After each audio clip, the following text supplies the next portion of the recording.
नमो ओम विष्णुपादाय कृष्णपृष्ठाय भूतले श्रीमते भक्ति वेदांत स्वामिनिति नामिने हरे कृष्ण कृष्ण कृष्ण हरे हरे हरे राम राम राम हरे हरे। श्रील ऐसी भक्ति वेदांत स्वामी प्रभुपाद की जय। आचार्य महात्मा गांधी जी की जय। भगवद गीता 2020 में आपका स्वागत है। आप आज की श्लोक से 10वें अध्याय का दूसरा श्लोक है। भगवान श्री कृष्ण की कृपा से हम 10वें अध्याय की चर्चा तक पहुंच गए हैं और पिछले श्लोक की चर्चा में हमने देखा कि भगवान ने 10वें अध्याय का प्रारंभ किया। इस अध्याय का नाम विभूति योग है।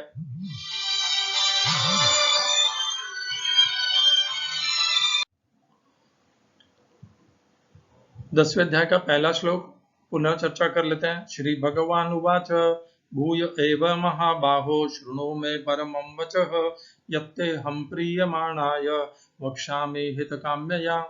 तो भगवान 10वें अध्याय का प्रारंभ करते हुए और आगे अगर इसे हम अध्याय के अनुसार न देखें और ये देखें कि भगवान भगवद गीता का ज्ञान प्रदान कर रहे हैं, तो आगे 10वें अध्याय में वो जो ज्ञान प्रदान करने वाले हैं उसके प्रारंभ में भगवान कहते हैं, अब अर्जुन को कह रहे हैं कि हे महाबाहो अर्जुन, अब तुम मेरे फिर से परम वचनों को सुन। भगवान ने जो कहा उसे ही वे और विस्तार से और न्यूनता से उसे फिर से कहेंगे, नूतनता से। और क्यों कहेंगे भगवान कहते हैं दूसरी पंक्ति में, यत्ते अहम प्रीयमाणाय, मैं तुम्हारा हित चाहता हूं इसलिए ये मैं तुमसे कहूंगा। क्यों? क्योंकि तुम मेरे अतिशय प्रिय हो। भगवान भगवद गीता का यह ज्ञान केवल अपने प्रिय भक्तों को ही प्रदान करते हैं।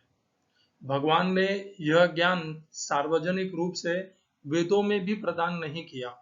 वेदों में भगवद गीता का ज्ञान नहीं है। वेद योग शास्त्र है ही नहीं। स्वयं भगवान ने भगवद गीता में वेदों को योग शास्त्र नहीं कहा। इसके पश्चात भी बहुत से सन्यासी, आचार्य, गुरु वेदांत और वेदांत सूत्र और वेदों के अध्ययन में अपना जीवन लगा देते हैं। पता नहीं क्यों लगाते हैं। यहाँ पर महात्मा गांधी जी ने अपने जीवन में भगवद गीता के 700 श्लोकों को अपने जीवन में उतार करके महात्मा बन गए और वे वेदों का अध्ययन कर करके केवल शास्त्री बन गए और पंडित बन गए। आवश्यकता हमारे जीवन के लक्ष्य की यह नहीं है कि हमें कितने श्लोक आते हैं, हम कितने संस्कृत के विद्वान हैं और हम कितने पंडित हैं।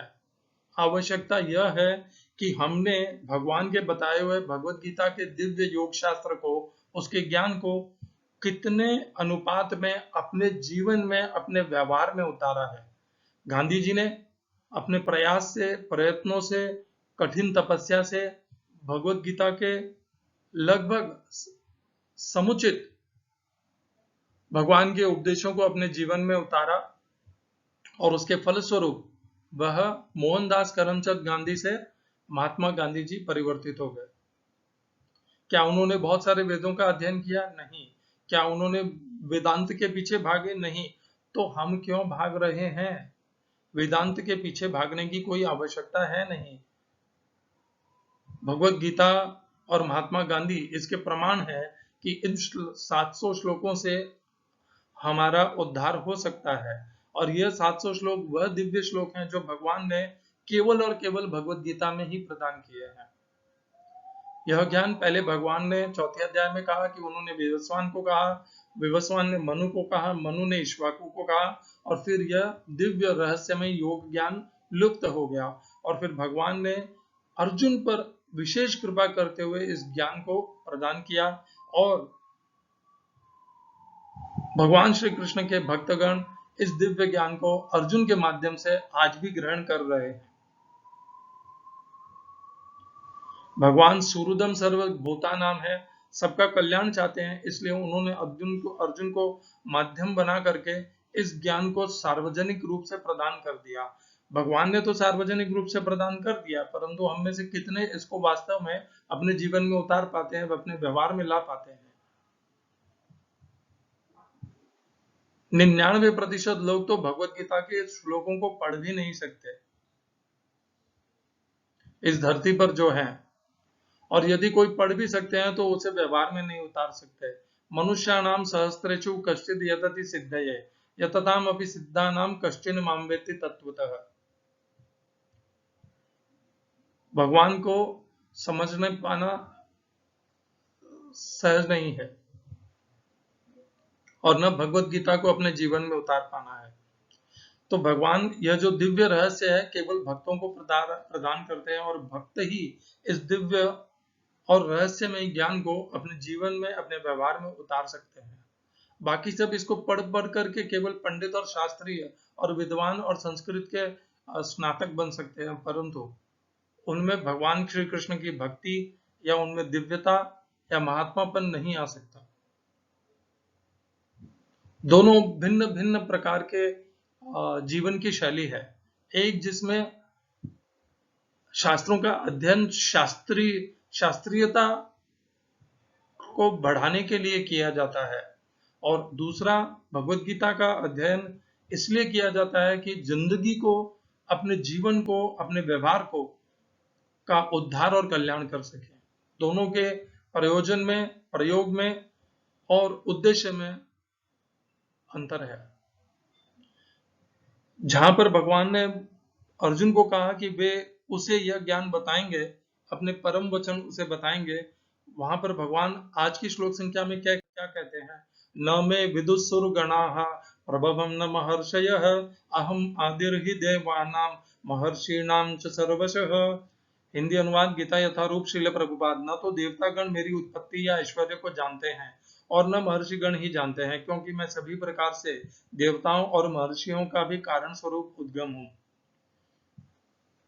English translation Gita as it is Swami Prabhupada.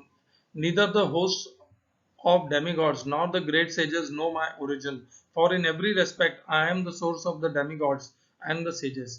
इस श्लोक में प्रयोग किए गए संस्कृत शब्दों के अर्थ है न, कभी नहीं, में, मुझे, मेरे, विदुहु, जानते हैं, सुरगणाः, देवता, प्रभवम, उत्पत्ति या ऐश्वर्य को, न महर्षयः, बड़े बड़े ऋषि और महर्षि, महर्षि, महान ऋषि को महर्षि कहते हैं, यहाँ पर महर्षि कहते हैं।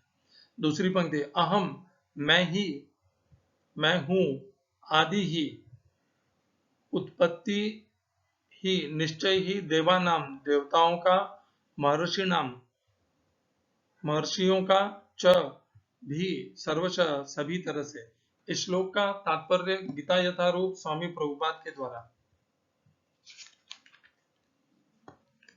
जैसा कि ब्रह्म संहिता में कहा गया है, भगवान कृष्ण ही परमेश्वर हैं, उनसे बढ़कर कोई नहीं है, वे समस्त कारणों के कारण हैं।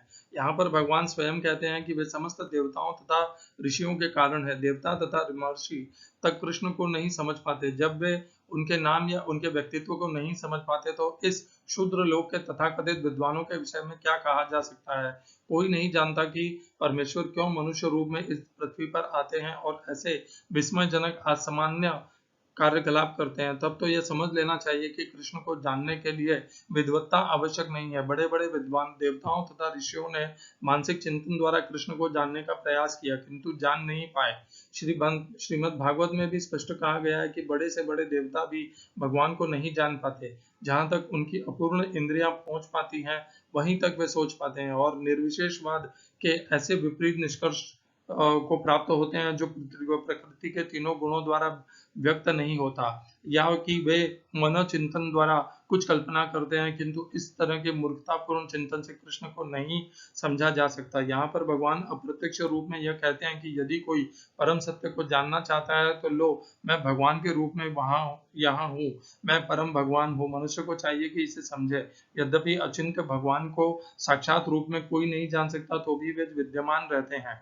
वास्तव में हम सच्चिदानंद रूप कृष्ण को तभी समझ सकते हैं जब भगवत गीता या श्रीमद् भागवत में उनके वचनों को पढ़ें। जो भगवान की अपरा शक्ति में है, उन्हें ईश्वर की अनुभूति किसी शासन करने वाली शक्ति या निर्विशेष ब्रह्म रूप में होती है, किंतु भगवान को जानने के लिए दिव्य स्थिति में होना आवश्यक है। चूंकि अधिकांश लोग कृष्ण को उनके वास्तविक रूप में नहीं समझ पाते, अतः वे अपनी अहेतुकी की कृपा से ऐसे चिंतकों पर दया दिखाने के लिए अवतरित होते हैं। ये चिंतक भगवान के असामान्य कार्यकलापों के होते हुए भी भौतिक शक्ति से कलमशग्रस्त होने के कारण निर्विशेष ब्रह्म को ही सर्वश्रेष्ठ समझते हैं। केवल भक्तगण ही जो भगवान की शरण पूर्णतया ग्रहण कर चुके हैं, भगवत कृपा से समझ पाते हैं कि कृष्ण सर्वश्रेष्ठ है। भगवत भक्त निर्विशेष ब्रह्म की परवाह नहीं करते, वे अपनी श्रद्धा तथा भक्ति के कारण परमेश्वर की शरण ग्रहण करते हैं और कृष्ण की अहेतु की कृपा से ही उन्हें समझ पाते हैं, अन्य कोई उन्हें समझ नहीं पाता। अतः बड़े से बड़े ऋषि भी स्वीकार करते हैं कि आत्मा या परमात्मा तो वह है जिसकी हम पूजा करते हैं। ओम अज्ञानतिमिरन्धस्य ज्ञानाञ्जनशलाकया चक्षुरुन्मीलितं येन तस्मै श्री गुरुवे नमः। एकम शास्त्रम देवकीपुत्र गीतम, एक ही शास्त्र श्रीमद् भगवद गीता, और किसी शास्त्र की आवश्यकता नहीं है, ब्रह्म संहिता की भी आवश्यकता नहीं है। एको देवो देवकीपुत्र एवं, एक ही भगवान श्री कृष्ण, और दर दर भटकने की कोई आवश्यकता नहीं है। एको मंत्र तस्य नामानि, यानी एक ही मंत्र भगवान श्री कृष्ण के नाम का महामंत्र। अनेकों मंत्र शास्त्र श्लोक रटने की और उनको बोलने की कोई आवश्यकता नहीं है। एको मंत्रस्तस्य नामानि, यानी कर्मापेकम तस्य देवस्य सेवा। हरे कृष्णा। न मे विदुषुर्गणाः, मुझे देवता गण भी नहीं जानते। ये मैं जो शब्द है भगवान श्री कृष्ण स्वयं के लिए कह रहे हैं। भगवान श्री कृष्ण को देवता गण भी नहीं जानते, उनकी उत्पत्ति को नहीं जानते, और न ही महर्षि गण भी जानते हैं। भगवान की उत्पत्ति को न तो महर्षिगण जानते हैं और न देवतागण जानते हैं। क्यों नहीं जानते, उसका कारण भी भगवान दूसरी पंक्ति में बताया। क्यों? क्योंकि इसलिए कि वे देवताओं के भी आदि हैं और महर्षियों के भी आदि है, समस्त के। तो जैसे हम अपने ऊपर ही ले लेते हैं, तो आज हमारे पूर्वज हैं, मेरे पिताजी हैं, मेरे पिताजी के पिताजी हैं, इस प्रकार आपके भी होंगे। अब हमारे पूर्व में जो हमारे दादा परदादा, या हिंदी में सरदादा भी कहते हैं, कुछ मनुष्य एक पीढ़ी तक जानते हैं, कुछ मनुष्य 2 पीढ़ी तक जानते हैं, कुछ 3 या कुछ 4 पीढ़ी तक जानते हैं पीछे की तरफ। उससे पीछे तो वह हम में से शायद कोई ही जानता होगा।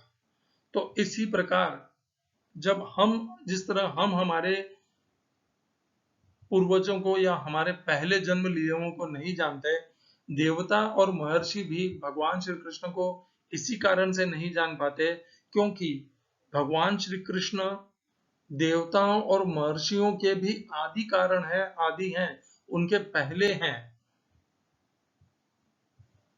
देवताओं और महर्षि गणों की उत्पत्ति भगवान के पश्चात हुई है। देवता और महर्षि गण भी भगवान के पुत्र हैं, जिस प्रकार हम पुत्र हैं। यह बात भिन्न है कि देवता और महर्षि गण भगवान के उत्कृष्ट पुत्र हैं, क्योंकि देवताओं में विशेष शक्तियां हैं और महर्षियों में साधना और भक्ति की और भगवान की सिद्धि की उपलब्धि है।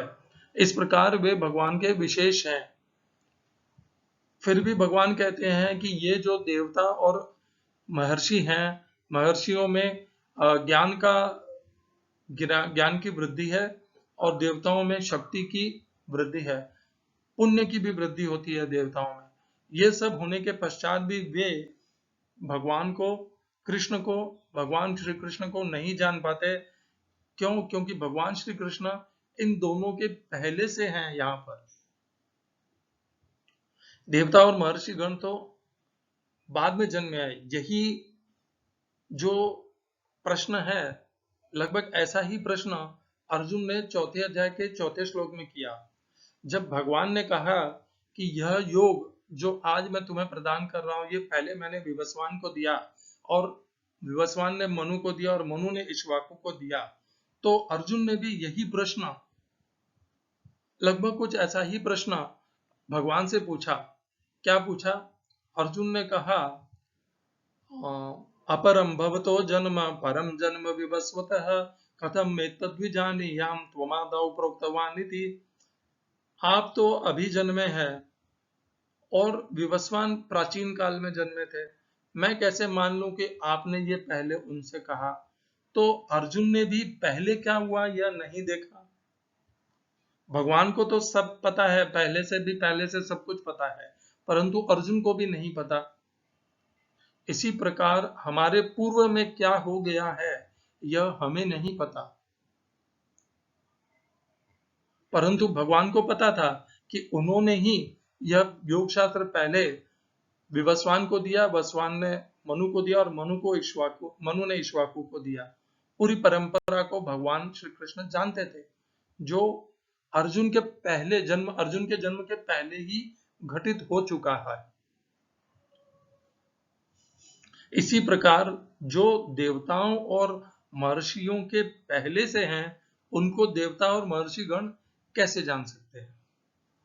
भगवान ने 7वें अध्याय में ये भी कहा, वेदा हम समतीतानि वर्तमानानि चार्जुन भविष्याणि च भूतानि माम तु वेद न कश्चन।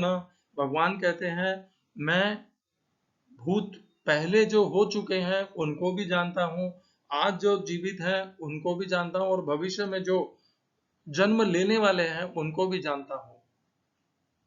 ये शक्ति जो है ये केवल भगवान में है, देवताओं में वो नहीं है, न महर्षियों में है कि वे अपने से पूर्व में जो जन्म लिए हैं या जो प्रकट हुए हैं उनके विषय में जानते हो, और जो भविष्य में लेने वाले हैं उनके विषय में, ये उनमें भी ये शक्ति और क्षमता और सामर्थ्य नहीं है। ये सामर्थ्य केवल और केवल भगवान श्री कृष्ण में है। इसीलिए वे कहते हैं 7वें अध्याय में, श्लोक संख्या भी आपको बता देता हूँ। 7वें अध्याय का 26वां श्लोक है, वेदा हम समतीतानि वर्तमानानि चार्जुन भविष्याणि च भूतानि माम तु वेद न कश्चन। भगवान वहां पर भी कहते हैं, परंतु मुझे कोई नहीं जानता। भगवान सबको जानते हैं, परंतु भगवान को कोई नहीं जानता। वही भगवान यहाँ पर कह रहे हैं 10वें अध्याय के दूसरे श्लोक में कि मुझे तो कोई नहीं जानता, देवता और महर्षिगण भी मुझे नहीं जानते।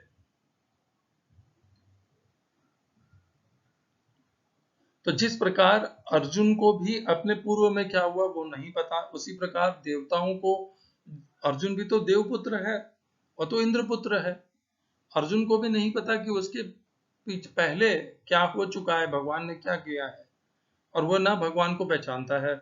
उसी प्रकार महर्षि गण भी नहीं पहचानते हैं।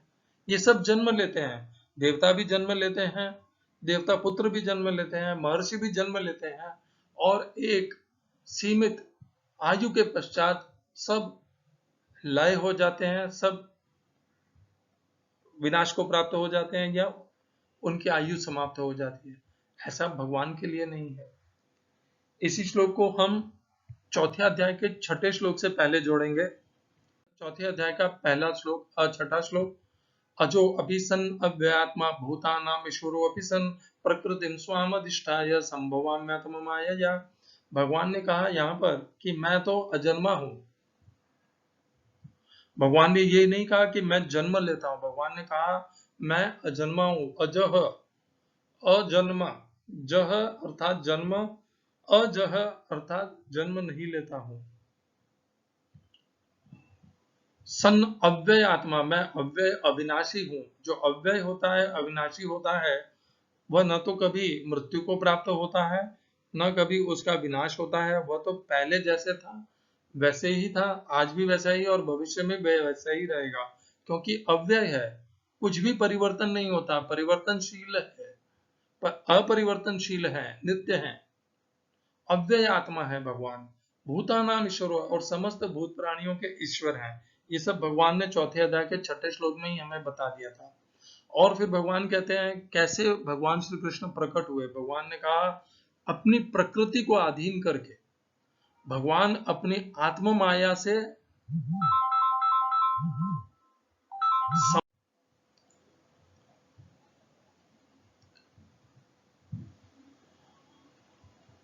तो भगवान कहते हैं संभवामि। भगवान ने यही नहीं कहा कि मैं जन्म लेता हूं। जन्माष्टमी आ रही है, हम जन्माष्टमी कहते हैं, बट भगवान जन्म लेते नहीं है, वे प्रकट होते हैं, वे संभव होते हैं। कैसे होते हैं? प्रकृति को अपने अधीन करके। हम प्रकृति के अधीन होने के कारण जन्म लेते हैं, और भगवान अपनी प्रकृति को, वही प्रकृति जिसके अधीन होने के कारण हम जन्म लेते हैं, भगवान उसी प्रकृति को अपने अधीन करके स्वयं की इच्छा से प्रकट होते हैं। संभवामि आत्मा मायया, ये है भगवान के प्रकट होने का रहस्य। जन्म का रहस्य नहीं कहना चाहिए, जन्माष्टमी को कहना चाहिए प्रकटाष्टमी। इसका उस श्लोक से क्या संबंध है? 10वें अध्याय के दूसरे श्लोक में भगवान कहते हैं, न मे विदुसुरगणा प्रभवम न महर्षय। भगवान ने वहां पर प्रभव शब्द का प्रयोग किया है। प्रभव शब्द का है उत्पत्ति या ऐश्वर्य। वहां पर भगवान ने प्रभव शब्द का प्रयोग किया 10वें अध्याय के दूसरे श्लोक में। न मे विदुसुरगणा प्रभवम न महर्षय। भगवान की उत्पत्ति और उनके ऐश्वर्य, इसके विषय में कोई नहीं जानता। यहाँ पर भगवान अपनी उत्पत्ति के विषय में बता रहे हैं। भगवान प्रकृति को अधीन करके अपनी इच्छा से, अपनी आत्मशक्ति के द्वारा प्रकट होते हैं। और इसी अध्याय में भगवान आगे चौथे अध्याय के 9वें श्लोक में बोलते हैं, जन्म कर्म च मे दिव्यम एवं यो वेत्ति तत्वतः त्यक्त्वा देहम पुनर्जन्म नेति मामेति स अर्जुन। पहली पंक्ति विशेष है। भगवान कहते हैं कि मेरे जो जन्म है, अपने जन्म के विषय में कहते हैं भगवान, मेरा जो जन्म है वह दिव्य है, वह साधारण नहीं है। जन्म कर्म च मे दिव्यम एवं यो वेत्ति तत्वतः त्यक्त्वा देहम पुनर्जन्म नैति मामेति स अर्जुन। तो जो भगवान के जन्म और कर्म को जान लेता है, वह पुनः जन्म को ही प्राप्त नहीं होता। देवता और महर्षि गण भी बारंबार जन्म लेते हैं, अभी उन्होंने भगवान के जन्म और कर्मों को अच्छे से नहीं जाना है। यदि वे बार बार जन्म नहीं लेते तो वे इस सृष्टि में होते ही नहीं। वे भगवान के परम धाम में, नित्य धाम में, सनातन धाम में, अव्यय अविनाशी धाम में, भगवान के साथ में, उनके सान्निध्य में, उनकी सेवा में होते। यहाँ पर नहीं होते। दो प्रकार की सृष्टि है, एक जो विनाशी है, विनाशवान है, नाश को प्राप्त है, विनाश को प्राप्त है, परिवर्तनशील है और अनित्य है। और एक है भगवान का धाम जो बहुत विशाल है, उसमें सब कुछ नित्य है, उसमें कोई कामनाएं नहीं है, उसमें सब संतुष्ट हैं, वहां पर कोई बुढ़ापा नहीं है, ना वहां पर भूख लगती है, सब कुछ आनंद और स्थिर है, वहां पर अपरिवर्तनशील, सदैव नित्य है। और ये देवता और महर्षि भी जन्म को प्राप्त होते हैं और उनका भी जन्म हुआ है, उनका अंत भी होता है। इसलिए यह प्रमाणित होता है कि वे भी भगवान के धाम को अभी प्राप्त नहीं हुए हैं। यदि हो जाते, वे भी नहीं हो पाए हैं और हम भी नहीं हो पाए हैं। हम या देवता और महर्षिगण कब हम भगवान के धाम को प्राप्त कर सकते हैं, भगवान श्री कृष्ण को प्राप्त कर सकते हैं? जब हम भगवान श्री कृष्ण के जन्म को, उनके प्रकट के रहस्य को तथा उनके कर्म को, उनके व्यवहार को समझ सके और अपने भीतर उतार सके। केवल समझना आवश्यक नहीं है। यहाँ पर भगवान ने शब्द समझने का प्रयोग किया होगा, आवश्यक है उनका आचरण। यही भगवान आगे के श्लोक में कहते हैं, ये यथा माम प्रपद्यन्ते तांस तथैव भजाम्यहम्। भगवान की पूजा अर्चना करना अर्थात भगवान के कर्मों को, भगवान के कर्म का अनुसरण करना, अनुशीलन करना, उनके कर्मों का, उनके व्यवहार का। तो इस प्रकार जो भगवान के जन्म और कर्म को जान लेता है, वह भी भगवान को प्राप्त हो जाता है। अब हम इन सबको जोड़ करके आ जाते हैं पुनः 10वें अध्याय दूसरे श्लोक में। इस श्लोक में 10वें अध्याय के पहले श्लोक को भी ले लेते हैं। देखिए, भगवान अर्जुन को तो आतुर हैं बताने के लिए कि वे क्या हैं।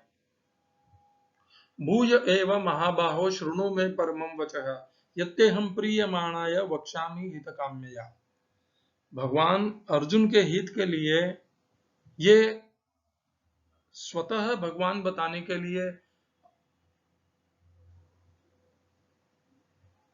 प्रस्तुत हो रहे हैं कि मैं बताता हूं तुम्हें कि मेरे परम वचनों के माध्यम से कि मैं क्या हूं और मेरे परम वचन का ज्ञान देता हूं, मेरे विषय में ज्ञान देता हूं। और क्यों दे रहे हैं? क्योंकि भगवान अर्जुन को अपना प्रिय मानते हैं।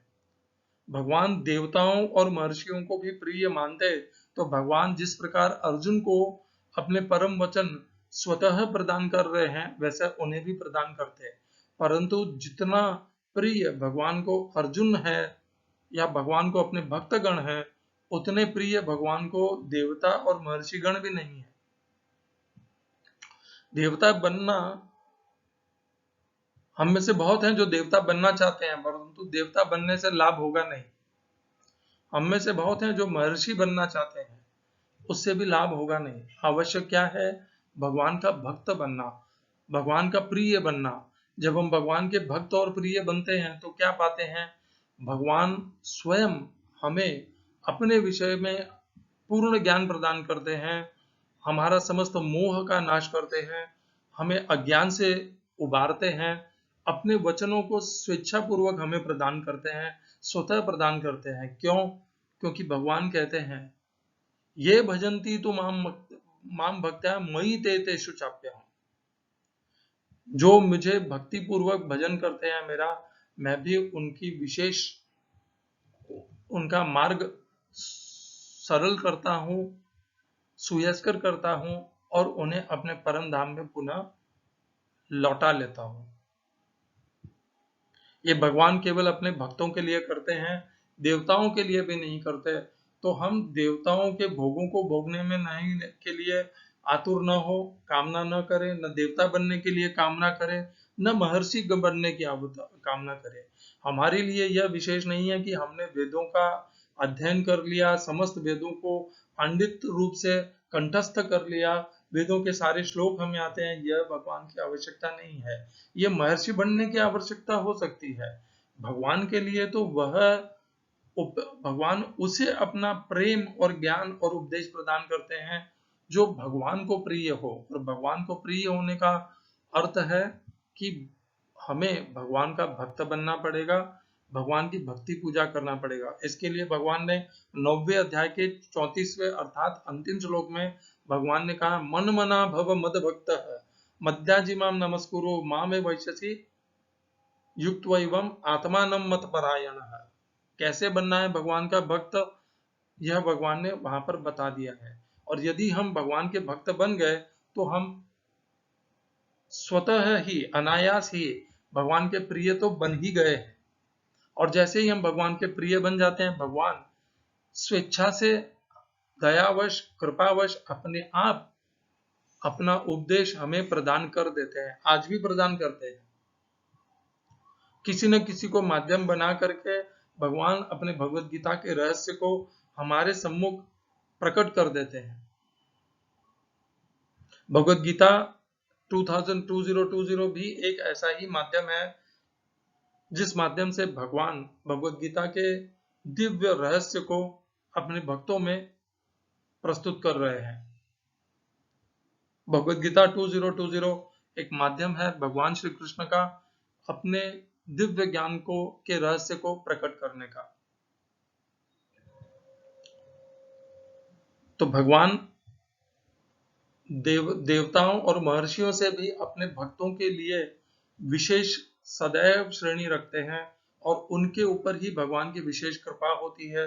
जो कृपा भगवान देवताओं और महर्षियों पर भी नहीं करते, वह कृपा भगवान अपने भक्तों पर करते हैं। क्या इसका अर्थ यह है कि हमें भक्ति योग को स्वीकार कर लेना चाहिए?